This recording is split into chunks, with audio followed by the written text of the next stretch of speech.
Hey everyone, it's Steve here with Love Thy Nerd, and today we're going to be talking with Nick, Sean, and Lucas of Or System about their upcoming game With Them Frontlines. This game is really about helping veterans as they struggle through their PTSD and the clinical professionals that are helping them through that struggle. But it's also for the general public to help us gain perspective on these veteran stories.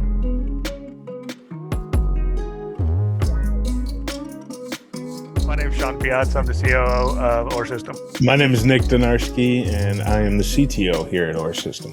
And I'm Lucas Hamrick, the Chief Executive at Or. So I know With Them's tagline is a video game that will help veterans heal from PTSD, which I know is a huge need.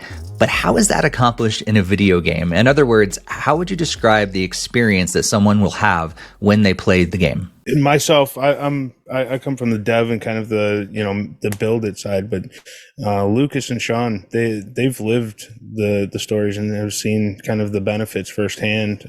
Sean, you want to jump in there? Yeah, of course. So immersion therapy, for lack of a better word. A lot of times when you leave the military, and I've been, after 28 years, retired for now 5 years.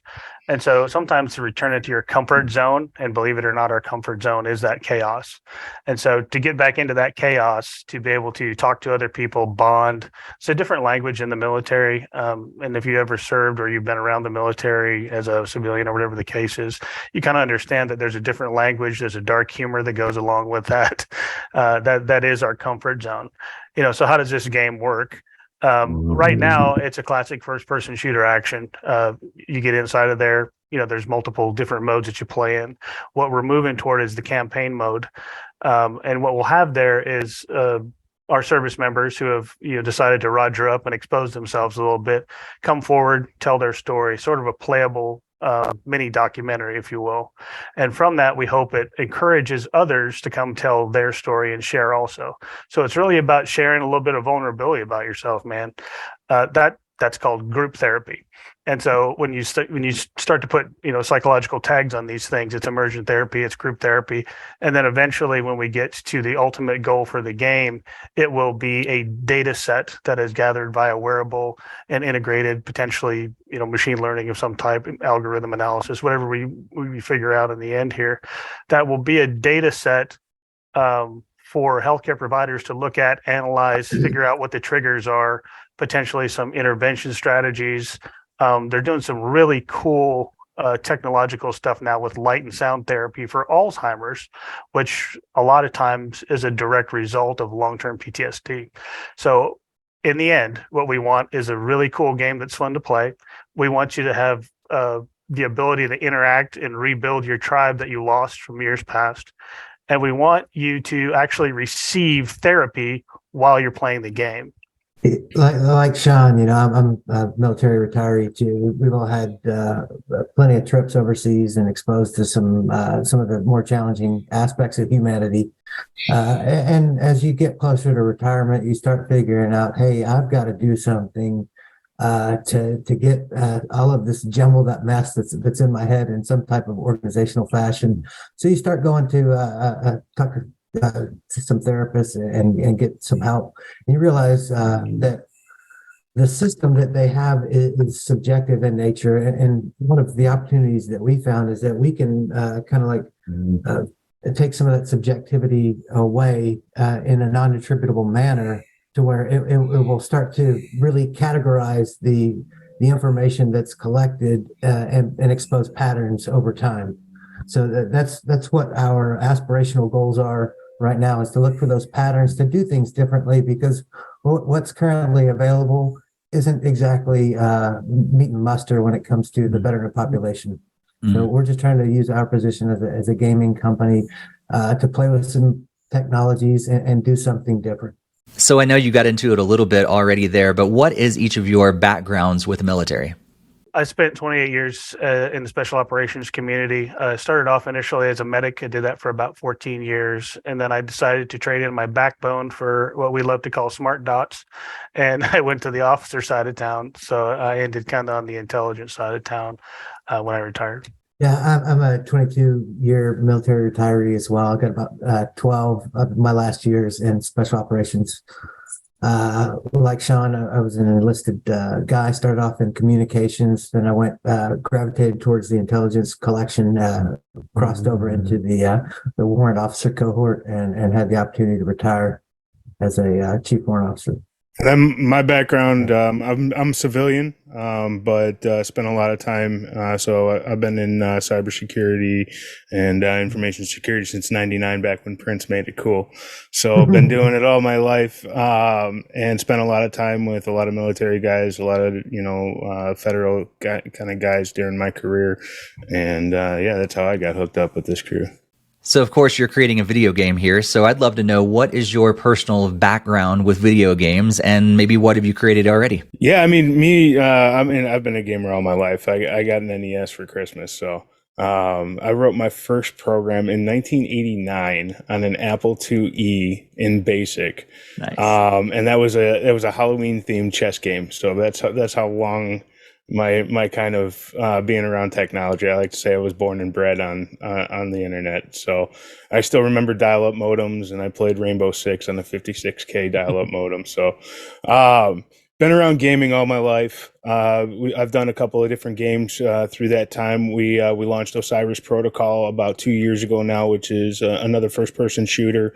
Kind of that that Call of Duty feel, but for that one, it was more of your cyberpunk kind of feel, your futuristic kind of space weapons, space travel, those types of things. And then that one was a Web3 game, so that one had NFTs built into it and utilized the OR system, like the ecosystem, all the pieces that we built the technology around. And then before that, did another first-person shooter that was called Tactical Unicorns. So that one's actually up there on IMDb, so you can check that one out. That one actually was kind of the very first bigger FPS game that I had done, and it actually featured my coworkers at the time. They were all the in-game playable characters. So, so kind of that realism has been in a lot of the stuff that I've done. Been around Poser since the early days for computer animation back in the early 2000s, and just really been around it all my life. Just took the security career as the career path, and a lot of game stuff on the backside. Not to mention fight for the White House. Yeah, Fight for the White House too. So it's a Mortal Kombat style political game. So you can go up and get it on the app stores. It's on Apple Store and the Google Play Store, and you can Mortal Kombat with some of the political characters. That's awesome. And the political satire, we don't take sides. But the thing about it is, it's one of those good blow off a little, man, I'm just like frustrated kind of a games. Yeah. And it just kind of makes you laugh for a little bit. And I think that's what we're after, because I think laughter is the best medicine. Absolutely. I thought it was awesome when you could play as political characters in NBA Jam one time. So. Exactly. Yes. That's the really entertaining part about all this is, like, I was like the first generation to grow up with video games in your bedroom. So, I got to play with my dad's Atari, which transitioned into NES1, a couple other games integrated down the line, Genesis, PlayStation 1, 2, 3, 4, all those. And now my kids are on that same kick. So it makes for great conversations to talk technical aptitude and school. So you can kind of, like, as we do this as a business, I'm getting some additional insights to shape some of those conversations about interacting with the kids about what's important. Oh, you like the creative side? Let's go make some NFTs on our marketplace to show you what some of those things are. So it's really a neat opportunity as a dad to open up some different dialogues with your kids. And that really kind of brings us to kind of one of the core elements. It's being able to reach that generation of the video game generation, right? When we're talking about the why do it through gaming, it's because it's so approachable. Everybody in some form or fashion does something gaming, right? Mm-hmm. It may not be high-end PC, it may not be console. It's probably a combination of one or the other, but it's that accessibility and that ease of access that how to normally interact with that. It's just extending that modality to look at the stories, history that can be presented, making sure that, you know, you've got the empathy and the quality there. As Sean likes to say, you know, you can't make something that sucks, right? It can't suck, because, you know, that's for what we're trying to do. It's a step above. It's something that's very personal to a lot of to every single one of the vets that are adding their story to this.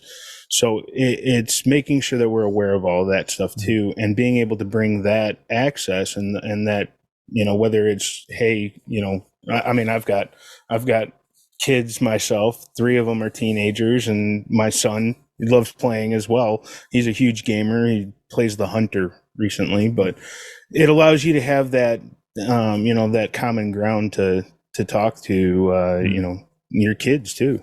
And I think one of the big things that differentiates us from others is the fact that we are using real people in real situations. And so when you go click on the website, you see the bio of these guys, you know, 35-year special operations vets, et cetera, et cetera.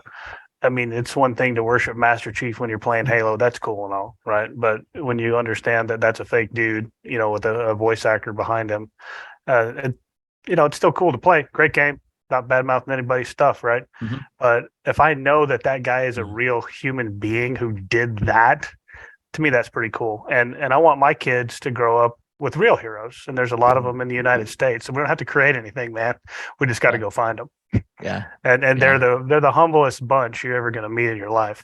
You know, nobody's beating on their chest. Look how great I am. In fact, I have a heck of a time convincing some of them even to consider it. They're like, who would want to be me? I'm like, dude, I want to be you. Well, that leads me to my next question. How did you go about collecting these stories and convincing these veterans to allow you to tell their story in this game? That's kind of been my job here of recent is, and the good part about this is I get to build my own tribe back. So it's reaching out to my contacts, right? And one thing about the military is, you know, you can not talk to somebody for literally years.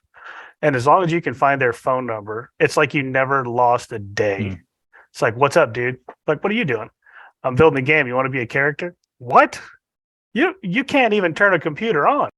And so it gets, you know, it's always funny. There's that dark humor, like I said. But when you tell them what you're doing, most of these guys are like, yep, I'm in.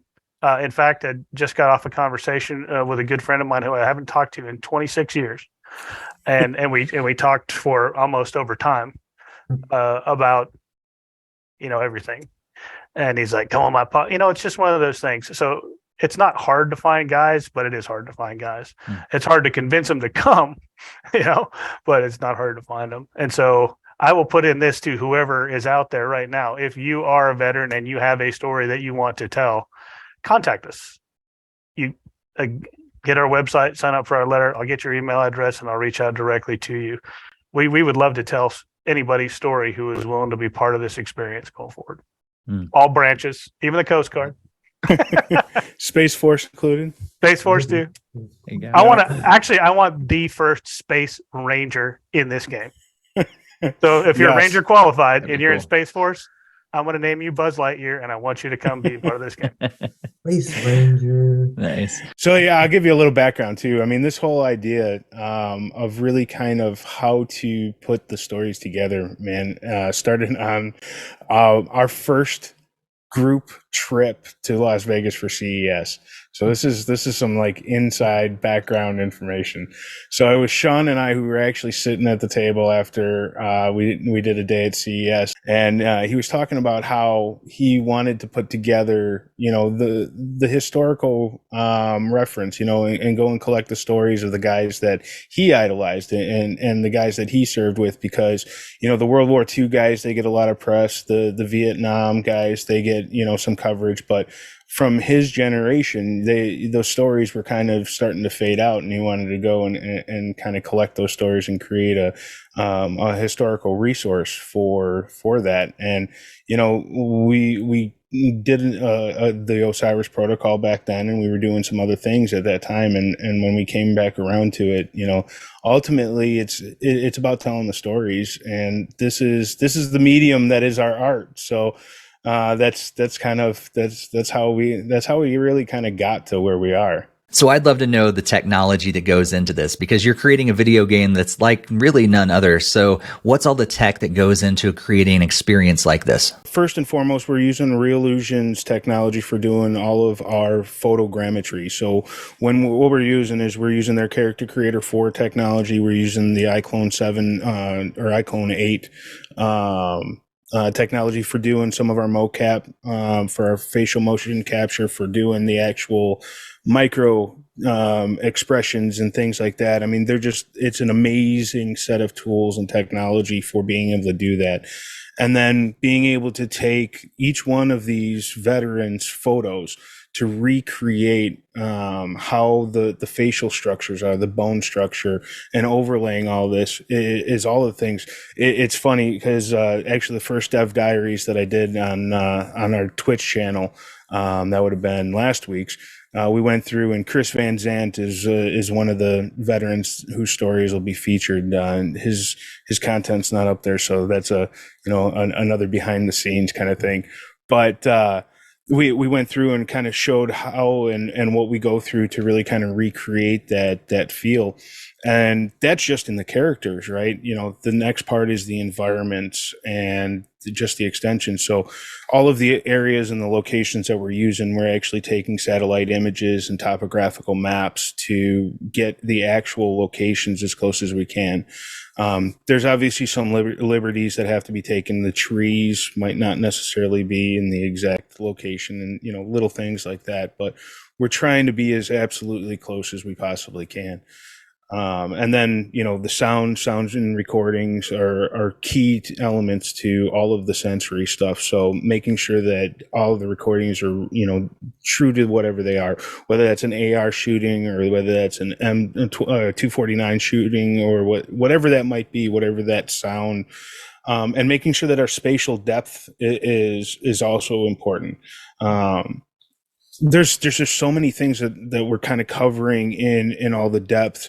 And then actually going into like the AI functionalities for your adversaries, so that as you're going through these stories, right, and you experience them more than once, you know what the linear story is, but you don't play the same story every single time. There's variance to it. It is part of the key to making sure that you keep that engagement over time. So there's a ton of stuff that's going into it, man. This is definitely, I can nerd out about this. It's really therapeutic. It's really therapeutic in the fact that you can share some of those intimate details of some of your challenges, and see the outcomes from that put into the game, like the sounds or the feel, and yeah. It really takes me back to a place when early on I didn't have those therapies. And that training to unpack that stuff in a deliberate manner, to where you can, it's kind of confusing, but I remember how different my life was because that information wasn't organized in a specific manner, and post therapeutics, applying some of those same functional logic opportunities in the game. It's really exciting. And hopefully we can help a lot of people with understanding some of the nuance involved with some of these post-traumatic stress triggers and things of that nature. Yeah, that's cool. I'm imagining it would probably be really therapeutic, probably too, for those veterans you're talking to get their stories, for them to talk that whole thing through and to kind of relive that in a good environment with you guys as they're walking through all that too.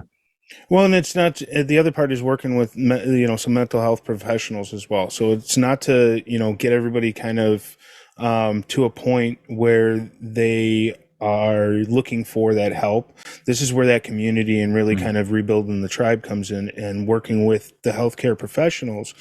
So Dr. Trin and Dr. Stephen Tang are on the program for leading to the actual impact that the game elements, the gameplay, and even the data elements as we start to look towards the wearable data. So one of the things that we're looking at down the line as part of this whole thing is having a mobile app that you can connect your Fitbit to, and it'll track your, you know, your heart rate, your blood pressure, and your O2, and correlate that to elements that you actually experience in the game. So being able to create those baselines over time and then actually have those various different stressors be able to track that kind of information is something that, as you're working through your progression, right, you and, you know, whether that's your therapist, whether that's your group, whether that's whoever that trust partner is, right, when you're talking about that personal relationship of being able to share your story, you can express that. And a lot of times, you know, people don't go to as nerd as I do with data, but when you can see it at least, you know, impact, and you can have something to talk about, it creates, you know, a way to track that over time. I never really thought about that like that. That's really cool though. Like, yeah, and you have to create those real scenarios, like you were saying. The tech has to be as top notch as it can, so that it can, so that in the end result, you want to track as best as you can too, so you can see progress and everything. That's really cool.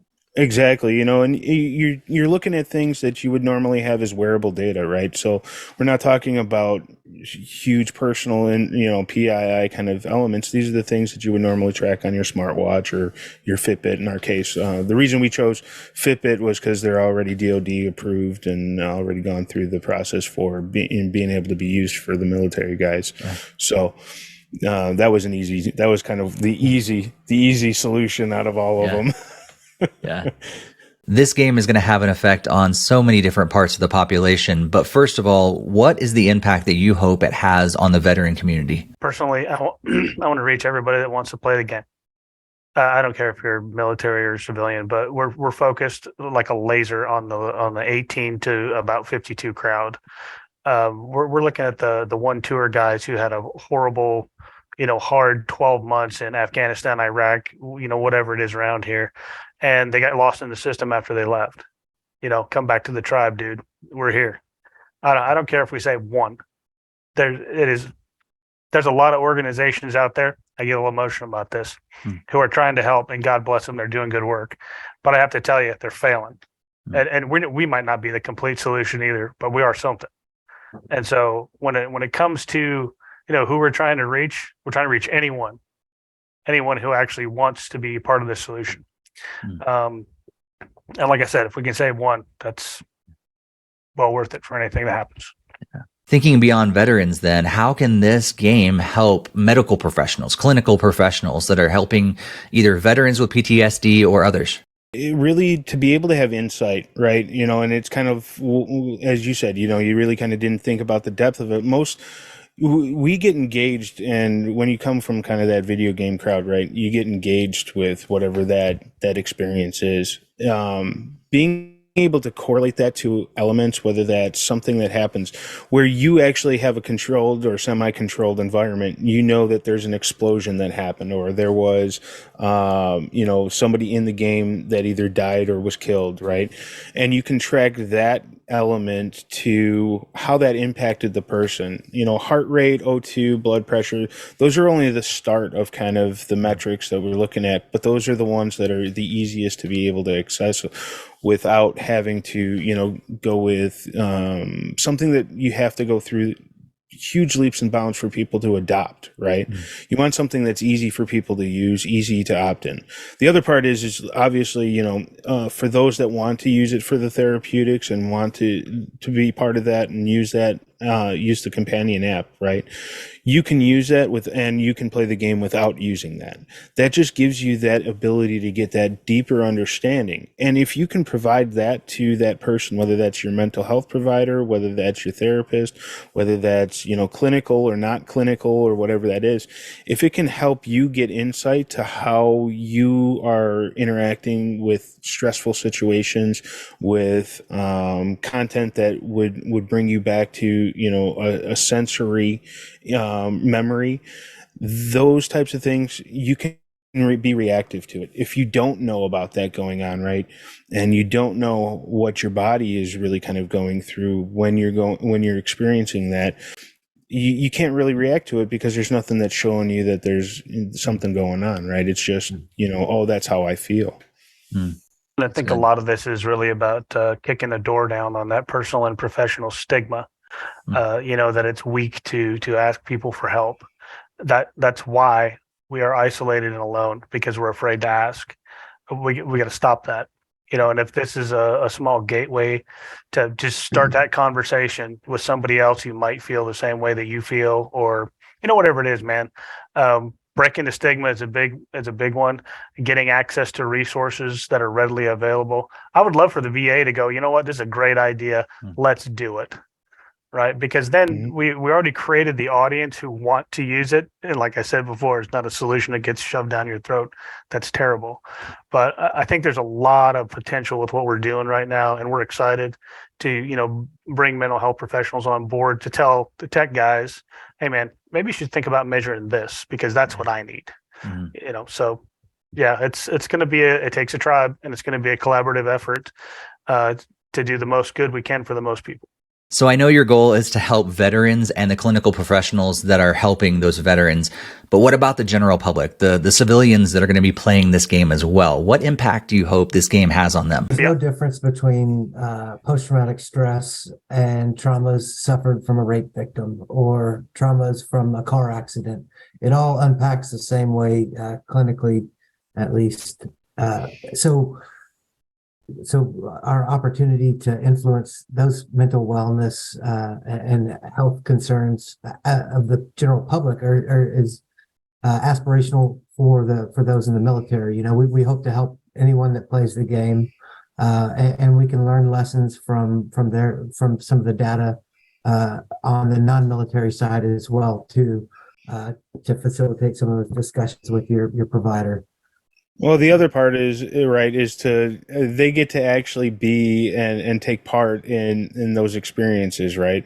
It's one thing to watch Saving Private Ryan. It's another thing to play a war movie, that's roughly based off of a real character. It's another thing to actually play through somebody's story and learning about who that person was, and it's not just a moment or a day. Like there's many days before necessarily whatever that scenario was, and there's potentially days after, and it's about really kind of understanding and humanizing and getting into what these vets have gone through, from a civilian side, from a gamer side, you know and trying to experience that from that perspective. The other side of it is there's also you've got to have comedy with the tragedies. So you've got the multiplayer functionality of it as well. You can have cross branch rivalries. You can have Air Force guys taking on Marines, and those characters that who their stories are. You can also defile your buddy with on the multiplayer side, but that's also the attraction for the gamer crowd, right? Is the ability to not only have that experience of that firsthand, but it's also to unlock your camos, unlock your gun skins, unlock your campaign, show your emblems and things like that. That continues people to come back, and then as the stories grow and as the maps kind of grow for the campaign, that also grows the multiplayer experience. As there's new campaign areas, whether that might take us to Asia, or that might take us to Africa, or that might take us wherever around the globe that the stories take us. That's how the game kind of grows naturally. So the more people that are involved, the more that we can do good, the more stories that we can tell, the more the content itself naturally grows. And, hopefully 5 years from now, we have, multiple different, subsets of expansions and add-ons and things like that continue that story and continue that experience. The other part about this is that through everything that we're doing, our goal is to support the veteran charities that are actually providing the help. So every aspect of what we're doing goes back to help support the veteran charities. So where we are an avenue to gain access to that video game generation, right? We want the vet charities that specialize in either, whether it's the mental health, whether it's the food, whether it's the housing, employment, those types of things that are really kind of the five pillars that Sean likes to call out, right? That's the five pillars of what makes that strong household. And you gotta make sure that all of the aspects of it are upheld to be able to support the greater good of the whole thing, man. Yeah, a resilient network supports the entire community. You know, we can help with mental wellness. We can point you to resources for dealing with the VA, point you towards resources and helping clear some of the confusion, because it seems like there's an awful lot of obstacles or barriers in between where individual veterans are and the help they need. So we're just trying to streamline that process and just kind of act as a manifold, if you will, to kind of like point veterans that we interact with or have the opportunity to engage with towards the resource provider networks, because it's not us doing it ourselves. We're just kind of like really interacting and choreographing the networking opportunities to direct people to companies like or whatever the resources. or whatever the resources are. Yeah. That's cool. Yeah, I love your heart behind not only helping veterans is huge. That's so much of a need, but also for the general public. Like you said, it's one thing to hear a story. And I love talking to veterans to hear their story. Like, not only does that give me perspective, but it also helps them to explain what they went through as well. But it's a completely other thing to live that as best as you can through a video game. And it's a completely different experience than reading a book or watching a movie or hearing a story from someone. And the better that we can get at gaining perspective from other people's lives is huge in general. Like, we're just going to benefit each other the more that we can understand where each other come from. And I think, yeah, a video game amazingly is a great art form to be able to tell a story like that and to almost be in their shoes. Not quite, but to go one step further of being in their shoes and experiencing a little bit of what they experience. Yeah, it's all simulated. You know, at the end of the day, this is all simulated. But to do it versus, sitting on the couch and watching a movie or, reading a book where, you kind of have to visualize that. It's just a different medium. And that's what was kind of weird with the name. We kicked around that name for quite a bit, trying to search for something. And Lucas came up with a name, and he said, "Why don't we just call it With Them?" Because that's what we're trying to do, is to have other people come with them on a journey.